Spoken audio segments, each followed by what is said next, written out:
اللهم صل على سيدنا ومولانا محمد وعلى آله وصحبه وبارك وسلم۔ آقا علیہ السلام نے فرمایا، حدیث پاک میں حضرت ابو الدرداء رضی اللہ تعالیٰ عنہ ہی راوی ہیں، فرمایا حضور نے کہ قیامت کے دن بعض لوگوں کے گروہ قومی اجتماع کی شکل میں گروہ در گروہ ایسے ہوں گے کہ ان کا حشر ہوگا،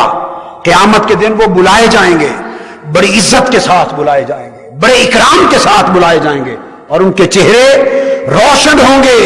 نور کی طرح چمک رہے ہوں گے، ان کے چہروں سے نور چمکتا ہوگا، اور ان لوگوں کو حکم ہوگا کہ ممبروں پر بیٹھ جاؤ۔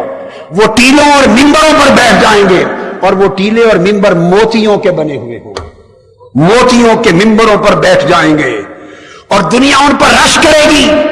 ان کے اعزاز و اکرام کو دیکھ کر، اللہ کی بارگاہ میں ان کی قدر و منزلت کو دیکھ کر،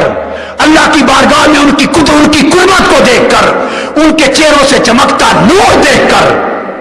کر دنیا دنگ ہوگی۔ وہ پوچھیں گے، سمجھیں گے شاید یہ انبیاء ہیں، حکم ہوگا نہیں، یہ انبیاء نہیں۔ وہ پوچھیں گے شاید یہ شہداء ہیں، بتایا جائے گا نہیں، یہ شہداء نہیں ہیں۔ تو پھر ایک دیہاتی کھڑا ہو گیا، صحابی، گھٹنوں کے بل آقا کے قدموں پہ گر پڑا، صحابی تھا، عرض کی آقا ہمیں فوراً بتائیں کہ وہ خوش نصیب نبی بھی نہیں، شہید بھی نہیں، اتنا بلند درجہ جنت کے دن ان کو حاصل ہوگا، وہ کون ہوں گے؟ فرمایا مختلف قوموں، نسلوں اور قبیلوں سے تعلق رکھنے والے لوگ ہوں گے، مگر میرا ذکر کرنے کے لیے ایک مجلس میں آ کے اکٹھے بیٹھتے ہوں گے، ایک مجلس میں بیٹھ کر، دور دور سے آ کر جمع ہو کر یہ میرا ذکر کرنے والے لوگ ہیں، جو زمین پر میرے ذکر کے حلقے سجاتے تھے، جو زمین پر میرے ذکر کی مجلسیں سجاتے تھے، مجلسیں سجاتی تھیں، میرے ذکر کے حلقے انہوں نے زمین پر سجائے، میں نے اپنے نور کے ذریعے ان کے چہرے سجا دیے، اور قیامت کے دن ان کو موتیوں کے ممبروں پر بٹھا کر پوری دنیا کو دکھا دیا ہے، یہ میرے ذکر کرنے والے لوگ ہیں۔ اور آقا علیہ السلام نے فرمایا، اللہ پاک فرمائیں گے کہ یہ اہل کرم ہیں۔ فرمایا محشر والو دیکھ لو، یہ اہل کرم ہیں، یعنی بزرگی والے ہیں۔ کیوں؟ یہ میرے ذکر کی مجلس میں اکٹھے ہو کے بیٹھتے تھے۔